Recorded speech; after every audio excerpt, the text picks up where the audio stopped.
which teams performed in your eyes, and answer that question as I throw it over to you to get ready to cast game number 2. I think one of the biggest things we have to look at this season is how well teams traverse the map and how well they do when they are dropping far away from that circle. A team that impressed me, Ascend, they dropped kind of middle of the map, but they were running a tear through a lot of teams as they progressed through the map mark. And if they can carry on having that consistency, if they can carry on finding points via kills, they will be successful throughout the day. They certainly will. Any team who is finding success is usually going to pick up those kills alongside it as well. But Dan, I've got to say, welcome back, mate. Thank you. Welcome back. You know, I thought you were going to be with us for game 1, but I understand that you have a wind-up period before you get ready to cast now. You got a whole thing that you got to go through, and it's just good to have you back, man. It's good to have you back. It feels like a long time since we've done this. It's a very, unique startup system, a lot of caffeine. I've got to make sure I meditate previously, and of course get my 18 monitors up so I can watch as much action as I can here in Pro League. Drops were very consistent across game number 1. We saw everyone getting their own POI pretty much. No early battles to speak of, no kind of fun contests for those of you who do like the early scraps. But what it does mean is once that circle shows, there you go, we can get an early idea of where teams are going to be kind of pushing very quickly. And those teams already in that circle, statistically, have a higher chance of winning the game already. Yeah, they certainly do. It's interesting. You were doing a lot of work on in the build up to this show about, the win conditions for teams, right? And we are seeing almost a throwback where teams who are getting that zone as being so consistent on their ability to convert it into high placement and high wins. For esports, a perfect example of that, right? Game number 1, dropping south in the mill, only having to rotate a small amount, so getting into a good spot that they feel very comfortable on what they have to expect from the rest of the lobby. They turn it into a win, but you have to say they had some work to do alongside it, and taking out KCP, I think, was a huge part of that.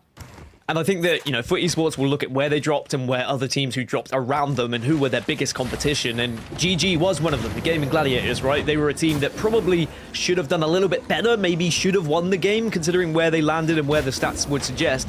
But I still think they'll be happy with the top 3. But a lot of these teams are going to look at these circles when they are landing kind of right in the center of that area, saying, right, we need a good game here. We cannot afford to have a sloppy game because we're passing up on an amazing opportunity for points. And there's going to be so many other squads around who are going to try and take advantage of that, especially those who are amazing in those team fights. We know full well within this Pro League, the majority of teams now are excellent in their positioning. But how are they going to do in those team fights? How have they kind of learned to the new meta? How are they adapting to the new legends that they're having to play? There's all these different questions that will slowly be answered the further we get into Pro League. Well, it's interesting to see a little bit of change up in comp from what we saw in week number 1 coming in from Pioneers as well. Also some damage being taken. Looks like someone has just said, hey, you're taking your time crafting. We're going to make sure that we have an opportunity here to put you under a little bit of pressure. For Pioneers, maybe a little change of plan now with those bullets coming in from that high ground. They're going to instead stay here at the wall. They're going to get those Watson fences down, reset, and then try and reevaluate what that next move can be. But for a team like Pioneers, who love to play inside a zone, who love to play a very particular way, Dan, a couple of bullets like that, a couple of moments away from the timing on the rotation that you wanted to make can make all the difference for them. Yeah, just being delayed ever so slightly can be so frustrating because you have to second guess yourself. You have to start questioning whether there's going to be someone kind of blocking off your rotation at all. But you just need a strong and confident in-game leader that is still going to make those calls, that is still going to be happy with those rotations, and also more than happy to take a fight when you need to. Of course, you don't want like annoying risks. You don't want to take unnecessary risks either. But sometimes they are something you absolutely have to be considering. You have to say, all right, what is the risk to reward here? Can we push this same direction? Are we going to lose out on too much? Is this going to be a team that we necessarily fight badly against? Because all these guys will kind of know roughly where drop spots are, especially now going into game number 2. Well, it's interesting to see where this zone is going to pull on that third zone that pops up on our screens, because you can see at the moment that the wall seems to be the most habitable area for a lot of these teams who are trying to take some real estate early. ACP was a team we mentioned how those few bullets might have changed their decision, but they might also have been thinking we've got time to craft here, and maybe this was the original plan anyway, just to set themselves up in and around wall. It might pull a little bit south away from it, and if it does, then we might have a little bit of an interesting end zone with all these teams having to having to leave, but you could already see the impact that Watson is having here, Dan. You know, teams more than happy to get in early, have a little bit of a fight, have a little bit of a poke, but everybody's kind of finding somewhere to play inside of buildings. Having that gen down in those fences makes all the difference, but you can see start a fight esports at the moment. They are looking to stop a fight, as now maybe they're going to look to start one as they already get a little bit of damage down. Yeah, they keep poking, they keep prodding, they're doing a lot of damage at the moment, but you've got to get some help. Someone's got to get that first knock, and then you have to push that advantage. But you can see they are so desperate not to be the first player to go down, and they're also reluctant to push out of the building because of a potential third party. They can see the bullets coming across their screens at the moment, so they're being very patient here. They know they're in a very good spot for the end game, so they're just trying to hold out. They're just trying to make themselves as big as possible, puffing their chests out, saying, you know what, this is our land, you ain't coming anywhere near it. Yeah, the difficulty here for teams as well is, even though that fight might have seemed like it was isolated for 5 or 10 seconds, right, you have to remember that having Seer in the lobby, and pretty much most teams running Seer, even if you win that fight pretty easily, it's so difficult to reset now because you can't get that battery off, you can't get those cells off without that Seer Q hitting and those heals being cancelled, which means there's more opportunity for another team to come and arrive and take the fight when you're at your weakest. So armor swaps so valuable, and you're going to see teams be more and more kind of careful about how they actually approach those fights, those isolated fights, because they know that it's not now a case of you got 5-10 seconds to reset. Now it's a case of you might think you have 5 or 10 seconds, but one CQ can completely change that fight against you. Another team can come in and just clean up before you even get those backs popped. I think Phoenix Legacy just lost a player there as well, and that's unfortunate for them because dropping over at checkpoint, they're also looking in a pretty good position just to rotate over towards Cascade Falls, which is kind of where this circle's going, between wall, between Cascade Falls, somewhere in the middle there.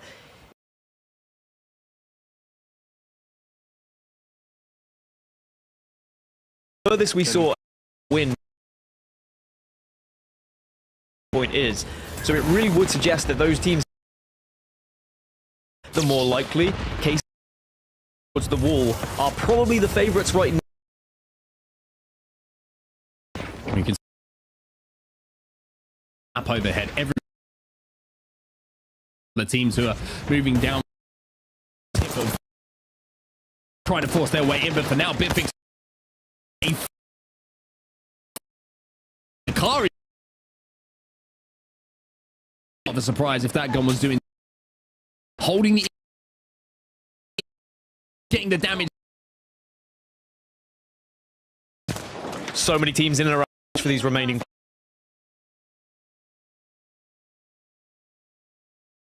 You shouldn't be losing to the Pro League, but of course, with 2 minutes to clock in this circle, I think there's only 3 teams that are currently outside of this.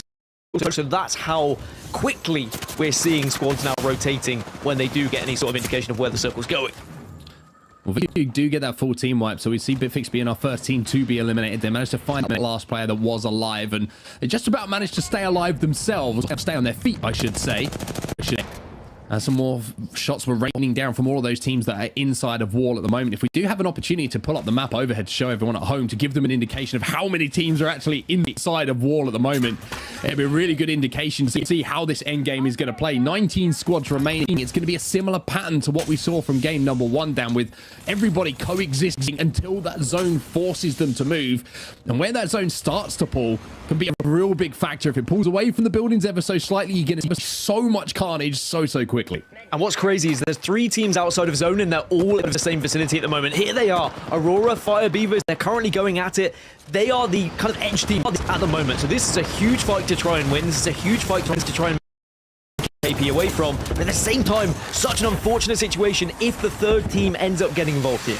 They also go down just to slow things down. A little reset coming in. The scan comes in as well here from Cleve, but nothing going to be picked up. So it looks like both teams have decided to disengage from this, and Fire Beavers and Aurora will both live to fight another day. By the way, I needed to ask you, do you find it difficult to say the word Aurora? Because I've got to be honest, I'm struggling. As someone who, like, as a kid, with my W's and my R's, I struggled a little bit, yes. But as I've got older, Aurora, it's okay, I can get there. But yeah, I do struggle. Jonathan Ross certainly wouldn't enjoy it anyway. really interesting fact. Do you know Miles Ross, the commentator? His uncle, Jonathan Ross. Well, there you go. I'm sure there's a lot of Rosses in the world. I wouldn't have thought those two correlated. Yeah, there you go. Family. Anyway, back to the gameplay. Back to trying to say Aurora. Let's see what their next move is. They're moving up from the southern tip of the circle at the moment, and just looking at our map overhead, it looks like they should be clear to move up towards Cascade Falls here without really coming into too many problems. Fire Beavers have taken the other side of that mountain. There is that map overhead. Shout out to production for giving you at home the full picture of what is going down here on Storm Point. And like I said, look at the top of your screen, the very northern tip. So many teams at the moment already inside of wall. And if you're wondering why there's a couple of teams maybe looking on the outside, it's quite simply because they can't get in. You have to jump over that wall, and with so many teams looking out those windows, peeking from the high ground, it's almost a death sentence to try and force your way in. And the reason why it was a big fight between Fire Beavers and Aurora was if this circle does happen to pull south towards Cascade Falls, albeit unlikely, and that's why we're seeing so many pull over to the wall, then they would be in one of the prime positions for it. A team that we didn't quite see on the map overhead was Phoenix Legacy. They had actually rotated all the way south to try and make sure that they could get a player back on their feet. So we'll have to see whether they manage to find any success there. But I think all eyes are going to be on the wall. That is the drop point of the Kansas City Pioneers. They are a team that has been talked about so much coming into Pro League, and we'll see now when they have kind of one of the best drop positions for this circle, whether they can actually make it pay. Well, as this zone does close, you're not going to see too many teams really forced to take any engagements because everybody is safe. Everybody is inside of that circle. The only team who might be a slight worry at the moment is Aurora, who are in zone and moving through command center at the moment. And there's a team who's sat at the top of that command center, and that is going to be Scars. So we'll keep our eyes out on that kill feed and maybe switch over to that POV when we get the opportunity to see how they try and play it. But for now, Pioneers inside of this building. The Sentinel is going to do a little bit of damage here, and Strafey's going to use that gen to keep those cells, the cell economy strong, to get that little bit of extra HP back on his side. But for now, it's just poke damage. 30-30, Sentinels, everything in the hands of Pioneers to get themselves fully kitted up and in red armors towards that, as they head, towards that endgame. And we'll have to see whether the Kansas City Pioneers have as much success when they are kind of landing in the circle. Last week when we saw them get a victory, they had to move over to North Pad from the wall, which is a little bit of a rotation. Sometimes you can get a feel of a fight because you have to usually take a fight to get to that location.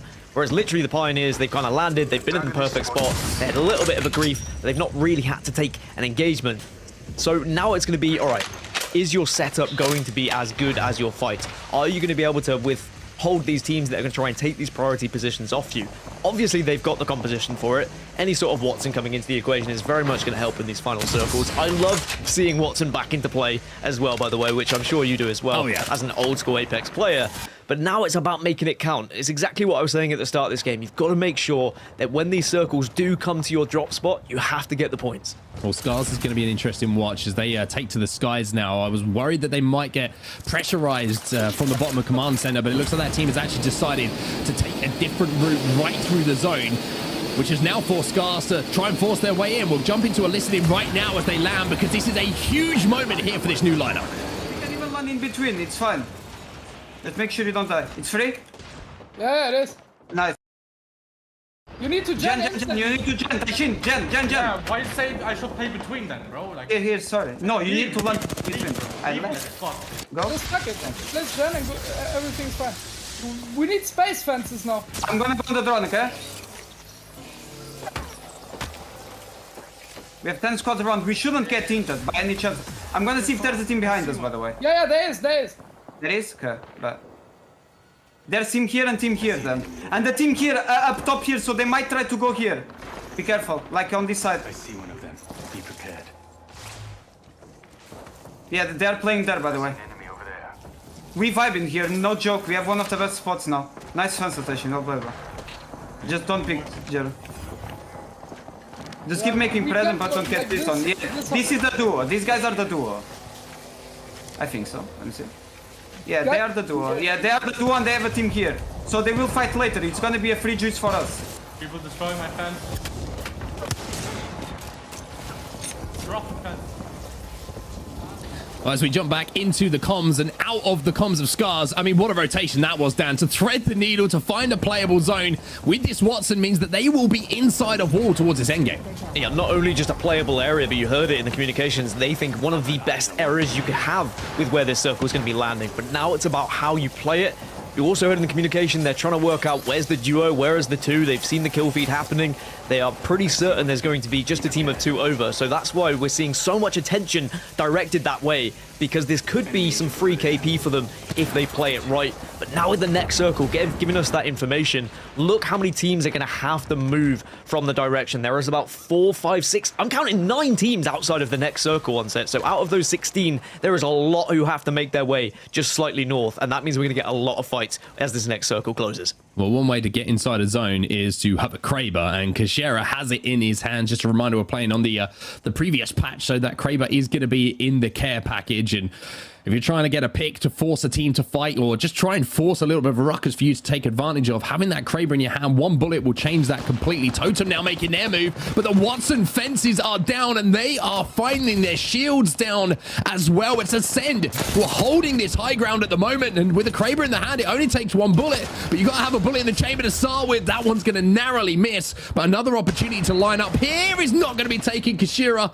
not making the most of the weaponry he's got in his hands. Quite literally gatekeepers, but electric gates are going to be up, and unfortunately that means the other team's going to have to back off, but they cannot back off into anything else. There is no way for Totem to get around the current place where they reside, so they are going to have to take this fight versus Ascend. Ascend know it as well, and that's why we're seeing so much aggression from Ascend. They're getting the damage, they want to get this KP, but in 20 seconds, they're going to have to move north, and there's going to be more teams holding them out. They do have the Valkyrie, but it's such a risky move to try and hit the Valkyrie ult at this point.